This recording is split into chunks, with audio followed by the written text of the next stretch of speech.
I'm fine, thank you. I brought my water. You sure you don't want to walk? Yeah. I think it's the movement of the hate of Washington, of the bureaucracy, hating that. Are you that upset with the country that you're going to pick this guy? This guy is morally bankrupt. He's morally bankrupt. And I like to give everybody the benefit of that. Wait stuff out. And I don't like Clinton. You know, I don't like her. I wish we had another choice. However, I would have voted for Bernie. I don't like Clinton. I don't like Trump. But you cannot give the country to Trump. You guys are evil maniacs. Power driven. Narcissistic. He's not helping a little guy. You think he's going to screw his cronies and make him bust his screws cronies around himself?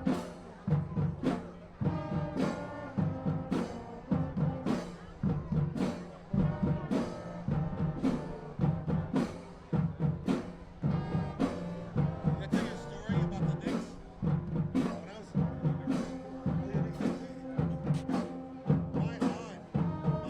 Barbara is going out with Willis Reed, right? So he got the skybox in Madison, Square Garden, and the popcorn and soda and all that. Well, after the game, he took me down to the locker room. So I was in it with, David Wisher, Bill Bradley, Walt Frazier, yeah, all those guys. It was like the early 70s, right? Well, what they did for me is they all signed up basketball for me. All those guys signed up basketball. They were sweet. Nobody told me that it would be worth money one day. Yeah, I played with it in the rain. Wait, in the rain. I said, look at my balls, all nasty. Had no concept how the value of all those. I'm talking about. Bill Bradley became but I'm saying Bill went on to be a senator. Senator. He became a senator. So all those names on that ball. Yeah. Will of Fame. Yeah, David Fisher, all those guys, man. And I had how much money did I just waste?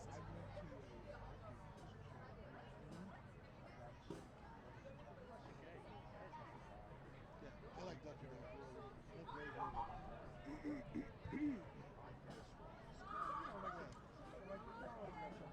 man,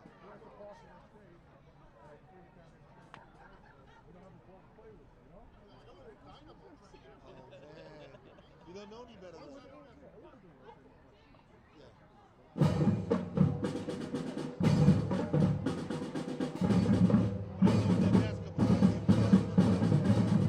I would say probably about at least $70,000.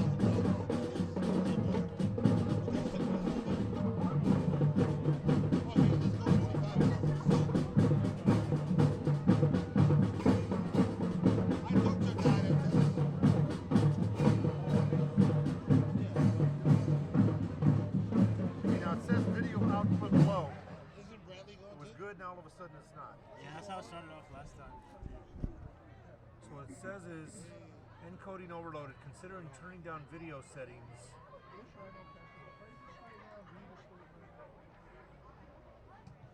Video up and stuff. So I guess we have to turn off the stream to be able to fix it.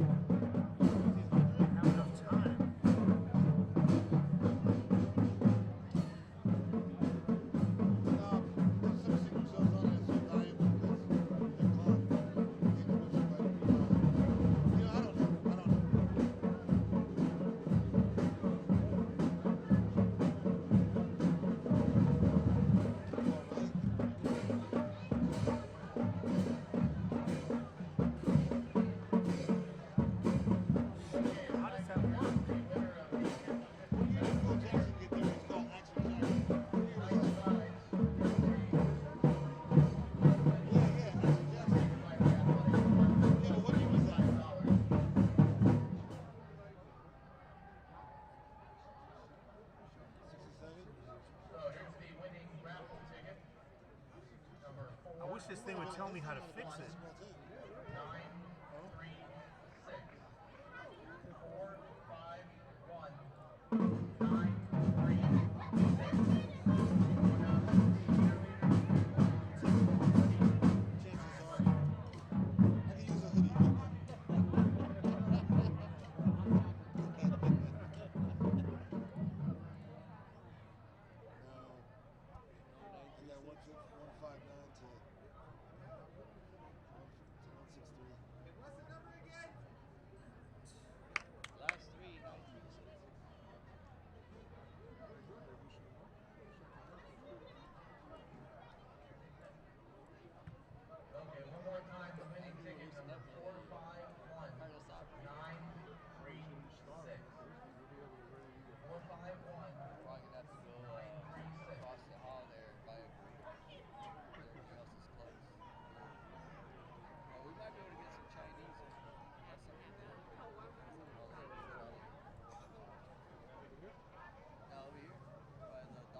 Okay, ladies and gentlemen, we're back for the second half. I have to apologize for our stream this evening. We are unfortunately using a computer with less capabilities than we usually have, and it's resulting in a bad stream. I wish that there was something we could do about it, but unfortunately there isn't. So what I can offer you is that we'll continue to stream the game, and you should be able to get a nice, clean vocal or a voice feed. The pictures will come. They'll come slow and choppy as you're looking at them, but as the recording takes place, you should be able to watch it a little while after the game, and the stream should be cleaner once it records. So that means that you'll be able to see it in real time. So again, our apologies. By next week, the next game, I should have my computer back so that we don't have to use a slow computer, which is contributing to the problem. So we hope you hang in there with us. We know that we have listeners as far away as St. Louis, Missouri, so we welcome you. We're so glad that you're with us this evening, and we know that this is meaningful to you, so we'll do our best to do a good broadcast for you. So, start of the second half. Jaguars up by an astounding 28-0 against a very competitive Victor Valley Ram team that came in after having defeated number 7 Citrus, ranked 7th in Southern California. But the Jags are definitely showing them the way tonight. And a good run back all the way out to about the 25-yard line after a big hit. And here comes a flag from way in the backfield. I'm going to give you a beautiful shot right now while the referees talk this out. Nice big beautiful moon over Jaguars Stadium.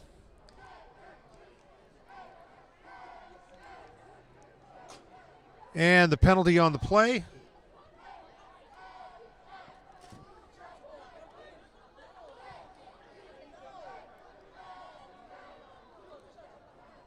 Still no word yet from the referees. Face mask against Victor Valley. So that'll move the ball up for the Jaguars. So they'll start with even better field position. And before the second half, before the first half ended, we had a few key injuries here for the Jags. You had Jaquil Bradford out. You see him on the sideline with crutches on. Ryan Stokes, the man of the year for the Jaguars offense, their big receiver, number 17, is out too. You see Satelli brought down in the backfield. And also Marquise Williams, the speedy slot receiver for the Jags, is out as well with the ankle injury. So quite a few key players here for the Jags might seem to be out for the rest of the game here. And I'm actually looking for Stokes on the sideline right now. He, at the end of the first half, he made a reception, and then he went out to the sideline, and he literally ran and then hopped. Here's a completion to Satelli, and he puts his shoulder down and gets across the 45-yard line. And Brandon ran to the end zone and just kind of laid down, and he was frustrated. You could tell he was kind of pounding the grass, and he was frustrated with whatever was going on with it appeared to be his ankle. But at this point, he is not in the game, so they will probably take a look at his ankle inside of the trainer's room and try and determine what it is that the problem is. But he was having a big night, made a couple of big catches, just a fine athlete, and adds a lot to the Jaguar offense. So at this moment, they'll have to go the rest of the game without him on the field. But as you said, the Jags, they're deep. They have a lot of playmakers. So you're going to see the second string guys have to step up and make some plays. See Hudson rolling out of the pocket. Decides to tuck it and run. Picks up about 5. The thing that I like that he did there is that he kept his head upfield. So it made the defender hold off, gave him a little bit of extra room, and he was able to pick up some extra yardage as well. 4th and 6. Not quite enough to get back to the first down marker, but sets up a punt for the Jaguars. Back deep to receive for the Rams is number 7.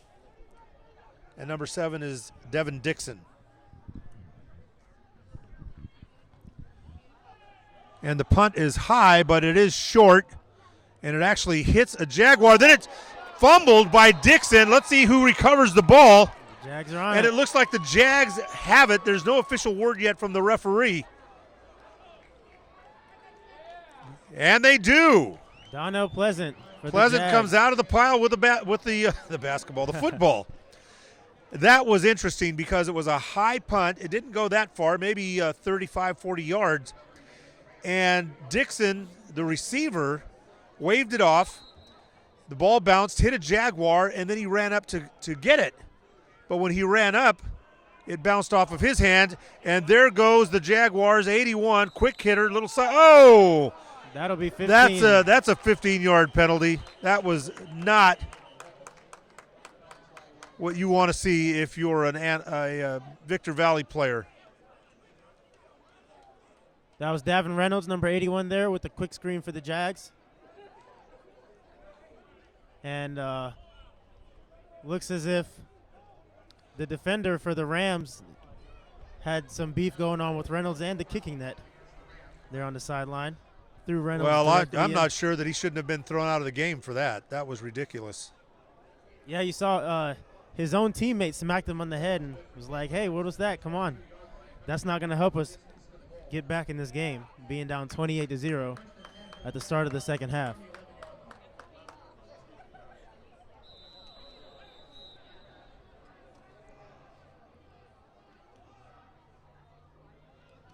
There's a snap. Hudson inside handoff.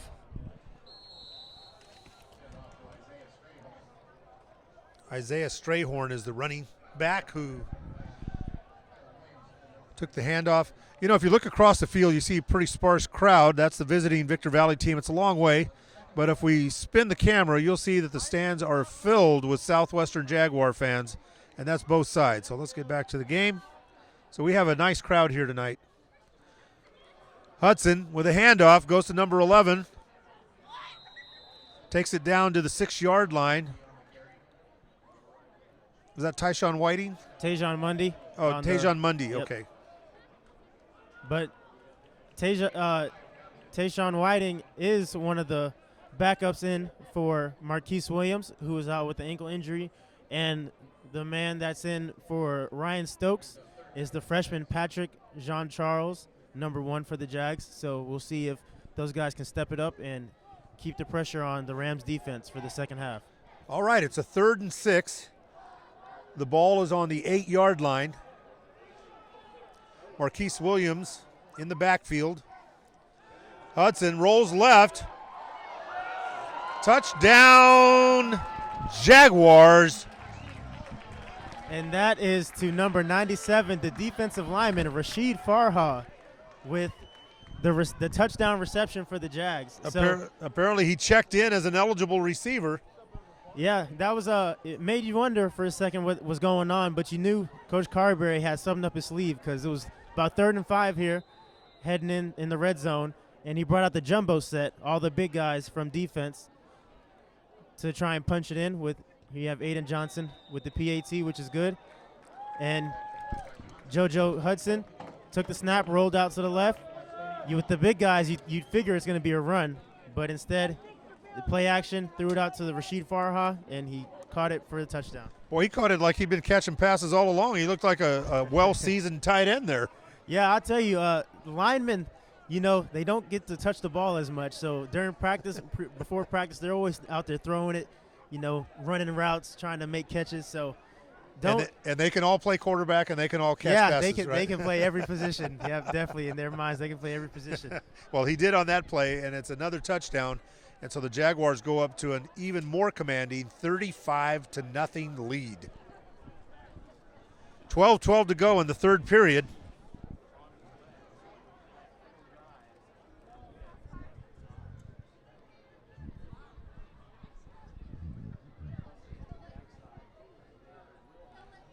Malcolm Bynum, number 6, back deep to receive, and Devin Dixon, the freshman for Victor Valley.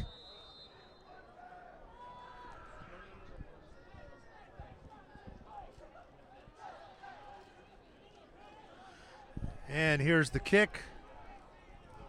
Short kick taken at about the 12-yard line. Taken by Malcolm Bynum, and he gets a good run up to sideline. Still going. taken down at the 48-yard line of the Jaguars, and he hit the turf pretty hard on the other side. I hope he's okay. Yeah, the Jags there lost contain. Their number one guy on the far side lost contain. He got drawn in too far and left the wide open lane for the returner of the Rams. Got the best return of the night here. Probably the best starting field position here for the Rams, off of special teams at least. Will be at their own 50 in the middle of the field to start their drive. Sean White in the backfield. Quarterback remains number 15, Sam Taylor. And White gets the handoff. No gain on the play.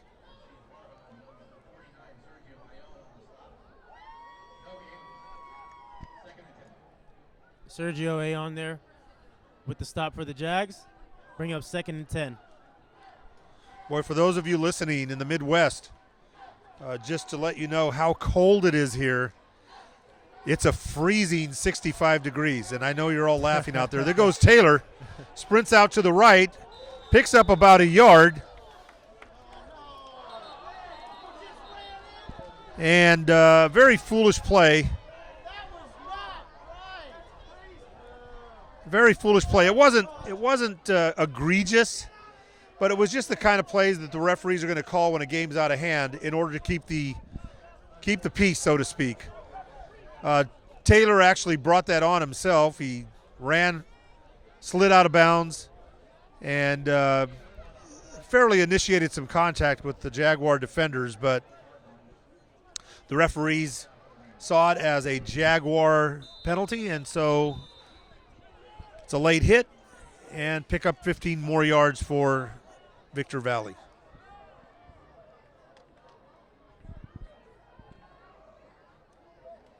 Taylor drops back, has room to run again, only this time he slides to the ground after a pickup of 5.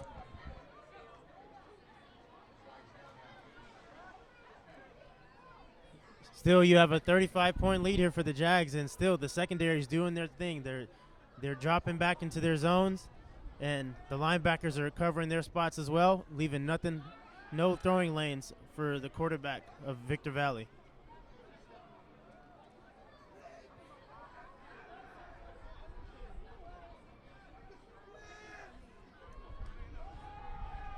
Quarterback drops back, throws it out to the flat. And Sean White dropped the ball.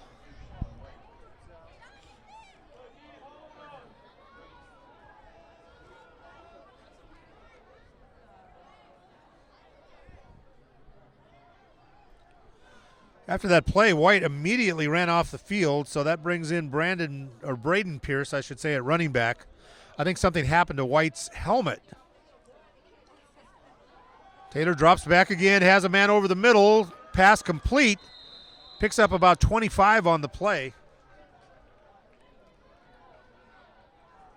And make it closer to 20. As you mentioned earlier, this quarterback's got a great arm. He can throw it, he can run it, just like the quarterbacks of the Jags. But the receivers and the running backs have not been helping him out here with receiving the ball. They've had a few drops, multiple drops tonight. So let's see if they can turn it around here to open up the second half. Taylor back to pass again, has a man over the middle, and again! Guess I just rubbed Hit off him right in the hands. some bad juju there for the Rams. Ball hit him right in the hands. That's a touchdown. You got to have that as a receiver. You're out there for a reason. You can catch. That's why you're a wide receiver. You can run fast. You can catch. And they are not doing that tonight for the side of Victor Valley.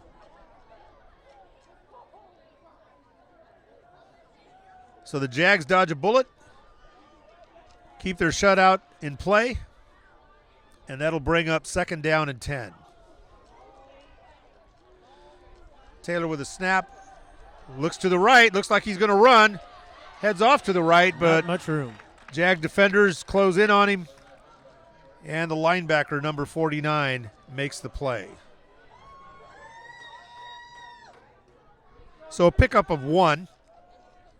Brings up a 3rd and 9. Ball's on the 16-yard line. You know, you may wonder, you have a 35-point lead here, and the Jags defense are still bringing it. They want that shutout. They don't want any points up on the board.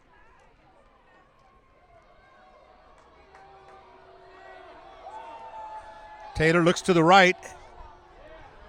And there was a mix-up there because his receiver had broken in over the middle, and Taylor was obviously looking for him to break it out to the sideline. And so on fourth down, instead of going for it, at least instead of obviously going for it, they bring in the field goal team.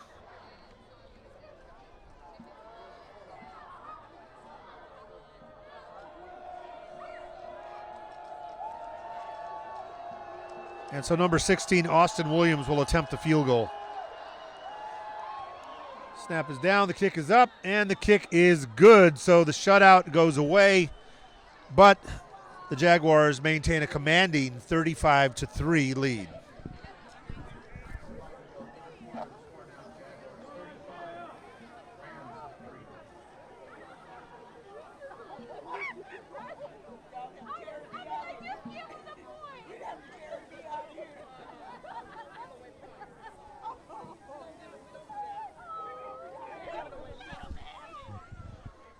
So with 9:05 to go, the Jaguars will get the ball back. It wouldn't surprise me if Victor Valley onsides here. Yeah, at this point, you want to do something to get the momentum back. Yeah, you just put some points on the board for the first time in this game coming in the third quarter. So this may be a spark of momentum, you know, catch the Jags off guard, maybe a little pooch kick or onside kick, as you said, and maybe you can recover it and drive down the field, put some more points on the board. Yeah, and the Jags are setting up for a regular return, so they're 15 yards off the ball. Now they move up a little bit. So let's see what happens here. Wouldn't surprise me if something special comes up here for the Rams. All right, nothing special does. They kick it deep. Taken at the 4-yard line by number 3 of the Jaguars. He skimmies up the left sideline and picks up about 22 yards. So the Jags will take over on about the 22. Let's make it the 24.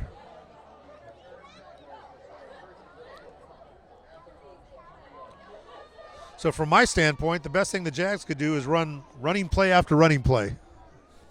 Yeah, we were Let here that clock wind down fast. a few weeks ago. That's exactly what they did. They ran it. Ran the clock all the way down. They had a huge lead. I think they put up about 35, maybe 40 points in the first half. And the other team made it interesting, but the Jags kept pounding it, kept on running the ball. But JoJo Hudson's going to drop back and try to pass, but he'll be bottled up.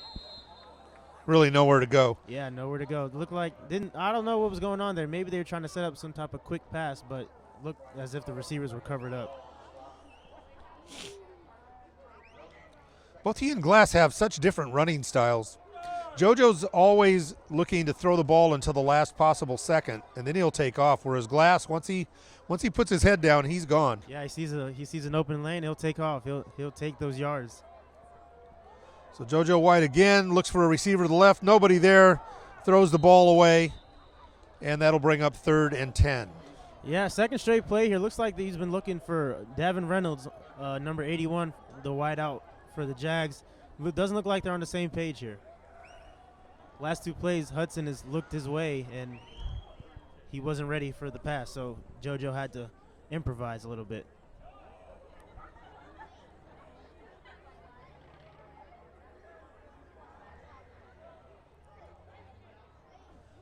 All right, so here's a 3rd down play. JoJo from the shotgun. Had a receiver, but let him go. And now he takes off up the middle, has a lot of room to run, takes it away all the way to the 48-yard line. So 1st down, Jaguars. Boy, JoJo showed some quickness on that one. Yes, he is very agile for a man of his size. He's pretty tall for his size, about 6'2", maybe 6'3". Over 200 pounds at quarterback, but he can move. He can move very quick. He's very shifty as a quarterback, as a runner, and you saw it there. made a couple men miss and picked up more than he needed for a first down. Now He drops back to pass again, has a man over the middle. A number 84. Tayshawn Whiting there. Is that Tayshawn Whiting? Yep, Yeah. Yes, it was. And that was a bullet. So Tayshawn Whiting with a nice pickup there.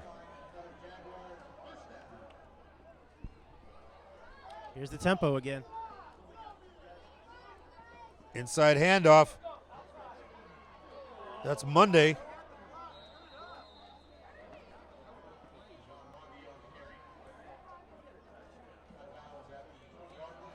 So he's going to string them out again, sideline to sideline, burn some clock, and get them tired. Yeah, it looks like Coach Carberry still wants to run up that scoreboard a little bit just to make sure that there's no hope of coming back on the side of Victor Valley.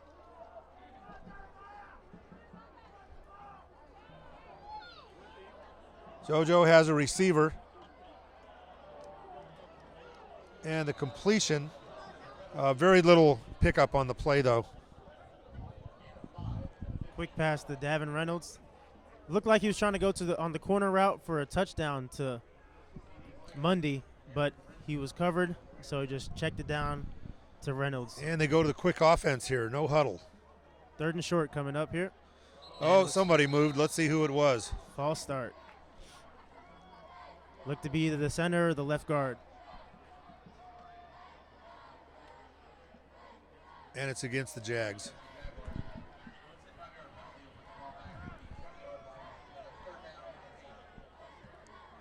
So that'll move them back 5 yards.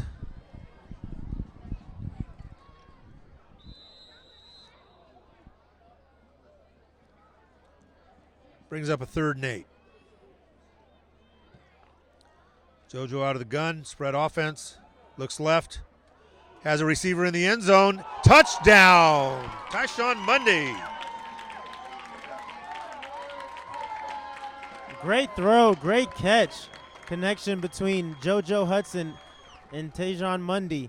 The cornerback is trying to plead his case for offensive pass interference, but on those 50-50 balls, it's whoever wants it more. And on that occasion, Mundy wanted it the most. And I didn't see any contact. I don't know what he's barking about because Mundy just ran his route. The ball was on him like a laser, and he just put his hands up and made a great catch in stride, and 6 more points for the Jaguars. Aiden Johnson. Oh, with the PAT hits the right upright, does not go through, and so the score is 41-3. Hope that doesn't come back to haunt the Jags.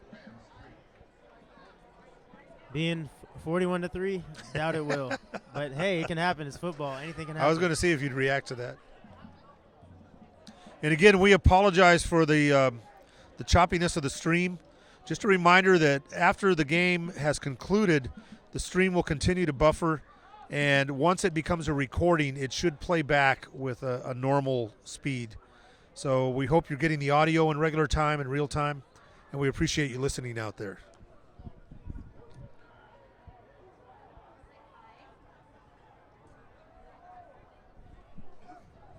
So with 6:21 to go in the 3rd period, the Jaguars with a commanding 41-3 lead over visiting Victor Valley.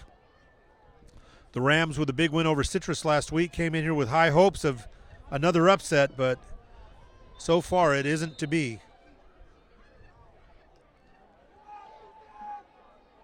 And here comes the kick.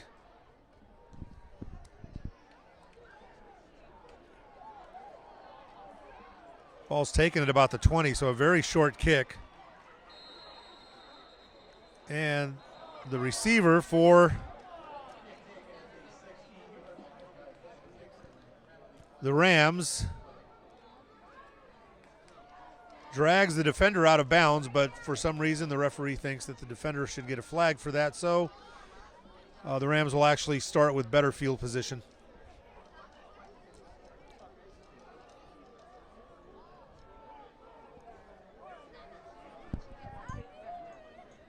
Now looking at the sidelines, you've seen Marquise Williams come out, but he's on crutches and looks to have a ankle brace on his left ankle, so he seems to be out. And you also have Jaquil Bradford with the boot on, so that's not looking too good for the side of the Jags. But Ryan Stokes is still not yet to come out, so don't have a word on him quite yet. On to as of how serious his injury is or exactly what the injury is. But hoping they'll all be okay. Just a few knickknacks and bruises. Not anything too serious. But first down here coming up for the Rams. See if the Jags can get another stop.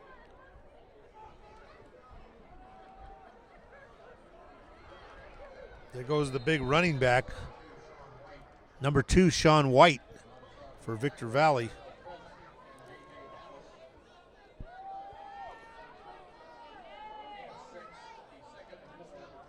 Second and 4 for Victor Valley.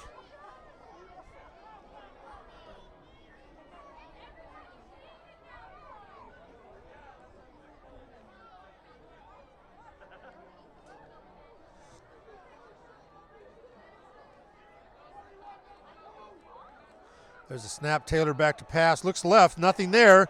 Takes off. There's going to be a flag on the play. He pitches forward. He probably did not pass the line of scrimmage. A big pickup for the Rams, but it looks like it's going to be coming back.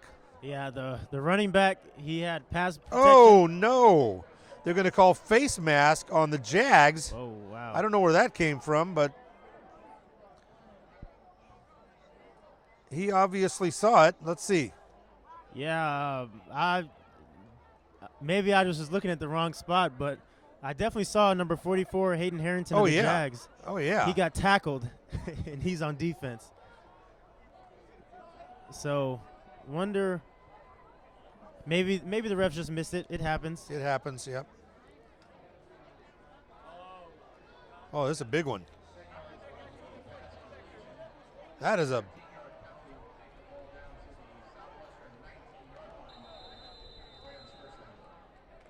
So they must have tacked that on to the end of the run, even though it happened in the backfield.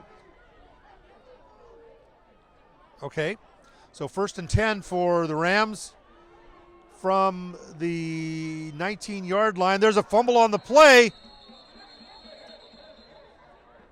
The Rams recover their own fumble. It was a mixed handoff between Taylor, the quarterback, and number 2, the running back, Sean White, but White was able to recover his own fumble, and that'll bring up a second down.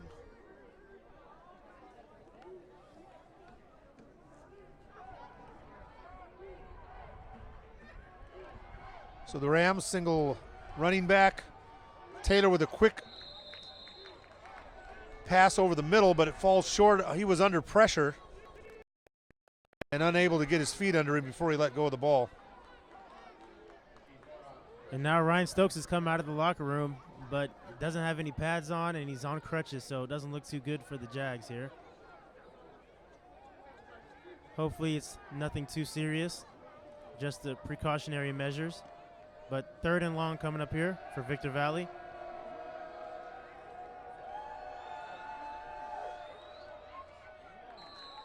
And Taylor misfires. He had a man open, but just threw the ball a little bit off to the right.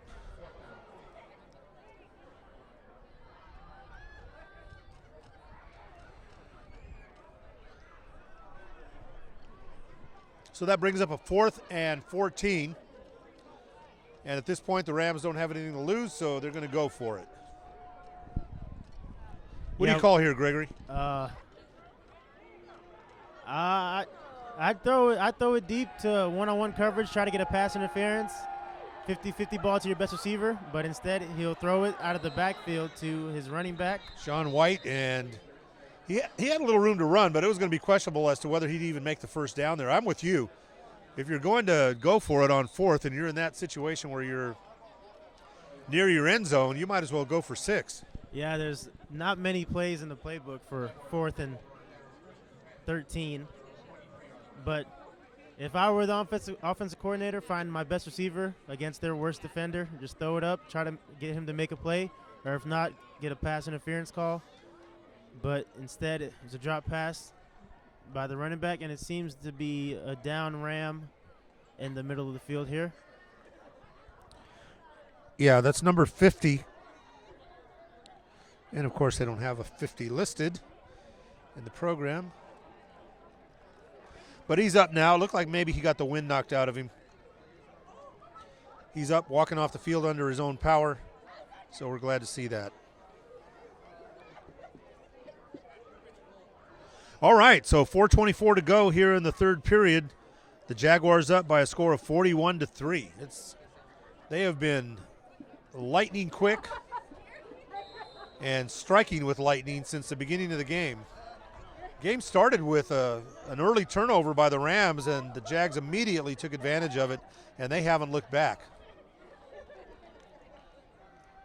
JoJo Hudson throws the ball over the middle, but there's something missing there, and that was a receiver. Yeah, it looked like he was going to number 81, Davin Reynolds, on the deep out route, but it looks like he gave up on the route. Reynolds, he got some separation there at the end of his route, but Hudson went to his next progression, his read in the progression. But incomplete, 2nd and 10 coming up here for the Jags. Yeah, I'm still surprised that they're not running the ball at this point. I'd want that clock to run down as quickly as you can.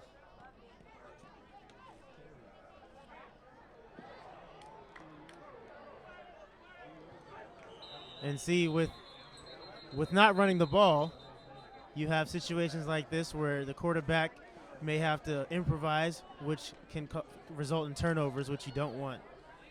Or penalties like we just had. Yep, that too. So there is a flag on the play.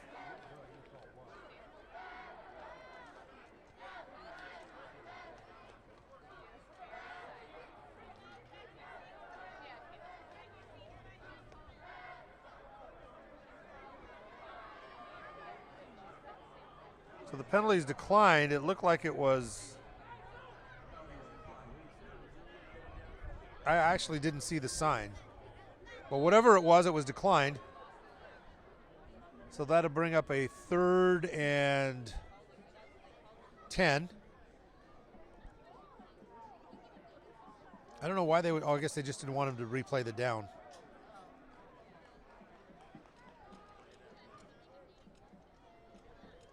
Three receivers to the bottom of the screen. Hudson fakes the handoff. Looks for a receiver. Throws the ball. It is caught. It's close to a first down. Let's see if they give it to him. And it looks like it's going to be a first down. That is a great catch. Yeah, it was. Davin Reynolds. Not the best throw of the night by Hudson, but as a receiver, got to help your quarterback out and make those plays when it's 3rd and long. And he sure did. And he got just enough for the first down. Picked up 11 on the catch. All right, here's a play to the running back. That's number 27.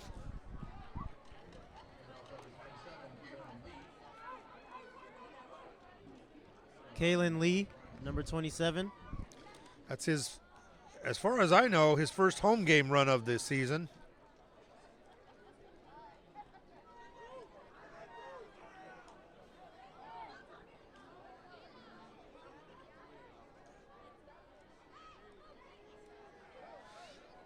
Inside handoff to Mundy. Not much room there. And you can see his flashy gold shoes at the bottom of the pile, but he actually lost a yard, so that brings up, or gained a yard, so 3rd and 2.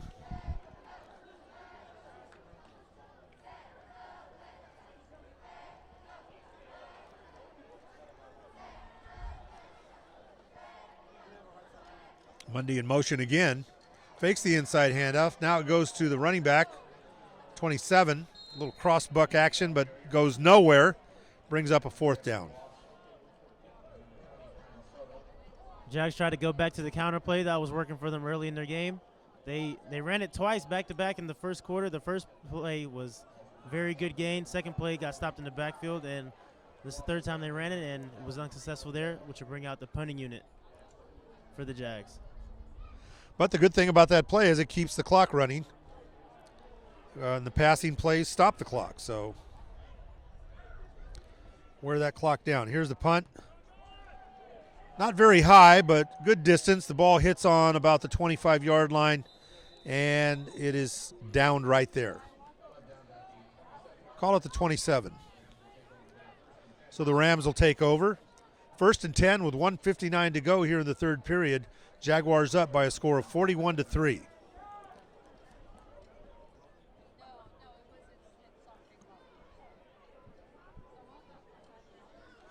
Well, I don't think the outcome's in question. I guess the question from here on out is how deep will the Jaguars go into their depth chart?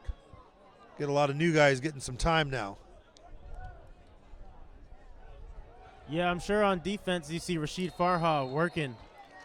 Well, that was an attempt at a handoff, and the running back got nowhere. He actually ended up losing 7 yards, and that was quite a play by the defensive lineman, number 97.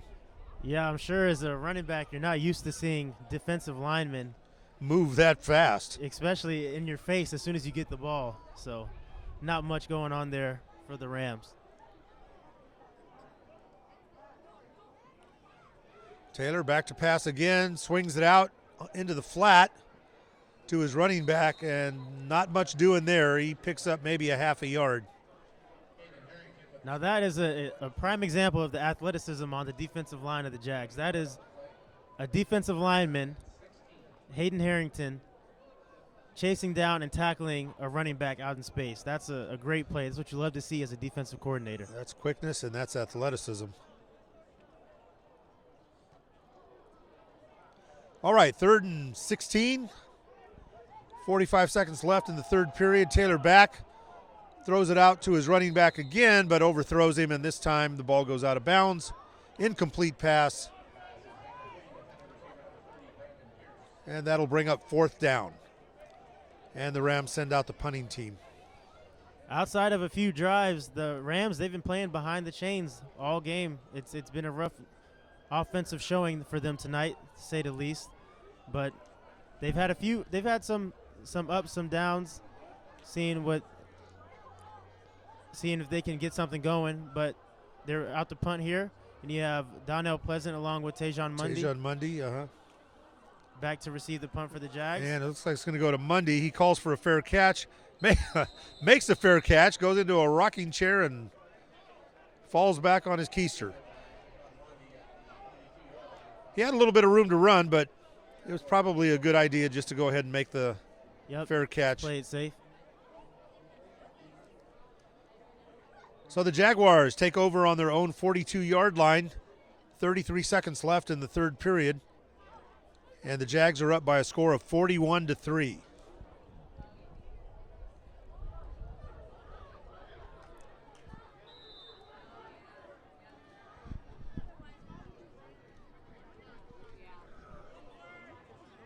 Quick pass out to Tayshawn Whiting, who attempts to deliver a stiff arm, but the defensive back holds on.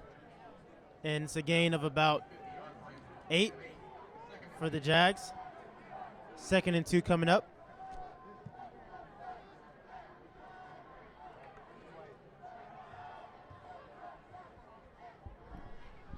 And I don't think they'll get a playoff before the end of the period. Let's see, maybe. And they do. It's Glass back in the game now. Goes deep, has a receiver wide open. It is Mundy, his second touchdown of the game. He was all alone, nobody covering him, and he just outran everybody else. Actually, I think that was Patrick John Charles there. Oh, Patrick John Charles. He just came into the game. I saw the one and didn't realize there wasn't another one next to it. Freshman, the backup for Stokes. He looked like Stokes out there that play.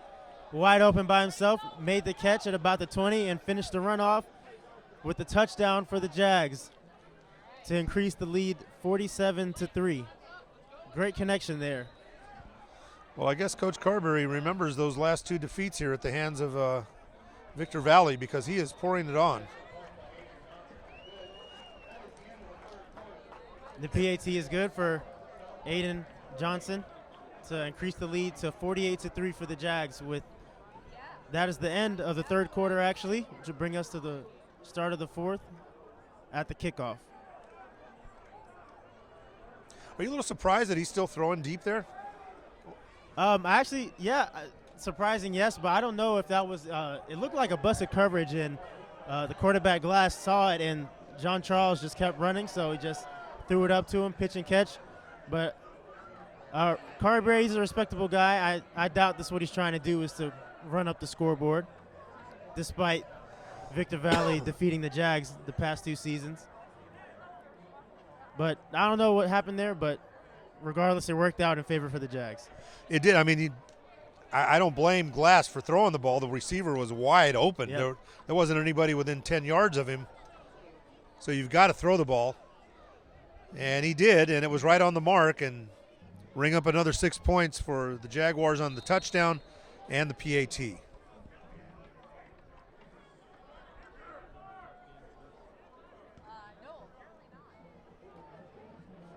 And there's a kickoff, and it goes out of bounds, so that'll be a penalty.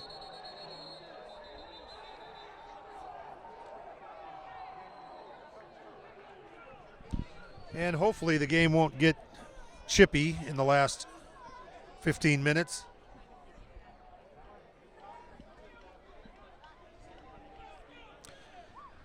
And on the Victor Valley side, there is an ambulance crew, and they're going to be taking, it looks like, one of the Victor Valley players and putting him on the gurney. They're not in a big hurry,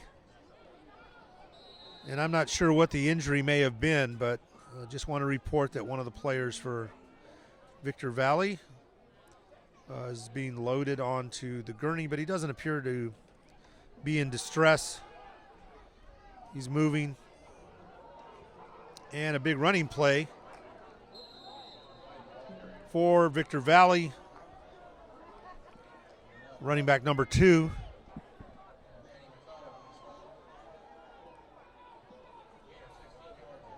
"16-yard pickups by Sean White." Now that is a large young man. Yeah, he is. It's probably the first big run play they've had all night. Mm-hmm. Gets them across the 50-yard line.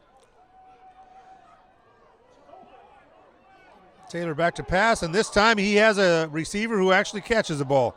And that was interesting because the receiver actually looked the ball into his hands, Yep. caught it with both his hands, pulled it to his body, and never took 2 hands off the ball. Yeah, I'm sure he looked like he was expecting to be hit as soon as he caught it, considering the placement of the throw and how much air it had under it. But nobody was there for the side of the Jags on defense. Good gain of about 25, maybe 30 for the side of Victor Valley. Looks like they're in the scoring zone now. See if they can put some points up on the board. Yeah, they're going quick. Out of the shotgun. Spread offense, but a sack. Victor Valley's going quick, and the Jaguar defense is going quicker. That was number 33. Zaire Velasquez for the Jags defense with the sack. Looks like the quarterback was trying to throw it, but the receiver was trying to run block. So they weren't on the same page there, to say the least. And that worked to the benefit of the Jags.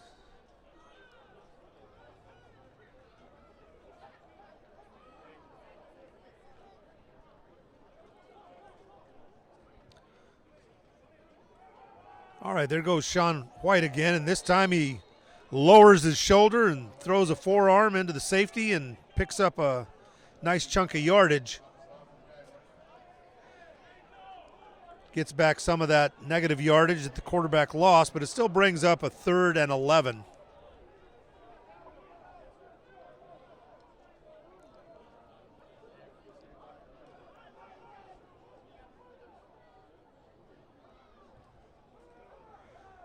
Taylor back to pass over the middle. Bounces off the receiver's hands again, but that was he threw a bullet.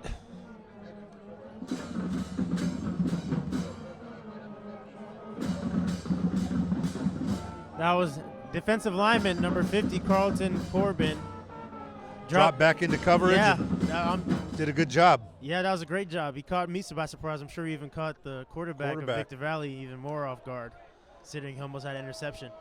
Okay, so here is another field goal attempt by Victor Valley. This is number 16, Austin Williams. Kick is up, Kick is good. He's got a good, accurate leg. There's a flag down on the opposite side of the field. We'll see what the flag is.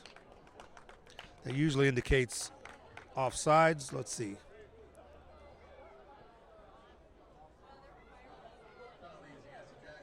It's against the Jags. Offsides against the Jags. The field goal is good, and that makes a score. Jaguars 48, and Victor Valley 6. 12:38 to go here in the fourth period. Jaguars with a commanding 48-6 lead.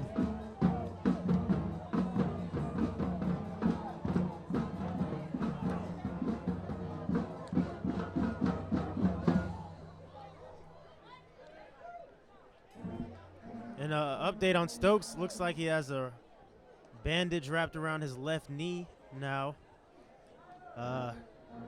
Don't want to wish anything bad upon him, but that's usually in the ACL area of his knee. So hopefully, hope and pray that's not the case here.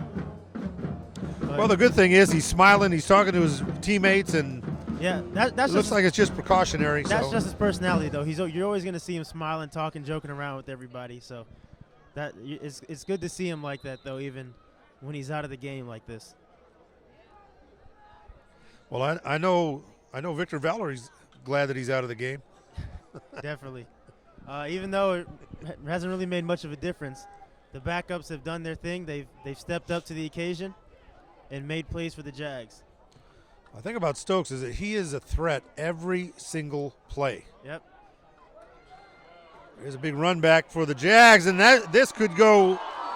He had one man to beat, and that was the kicker, and he couldn't get past him, but that was a great run back.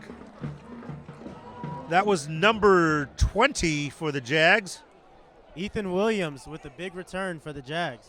and he's excited. He came running off the field almost as fast as he brought the kick back.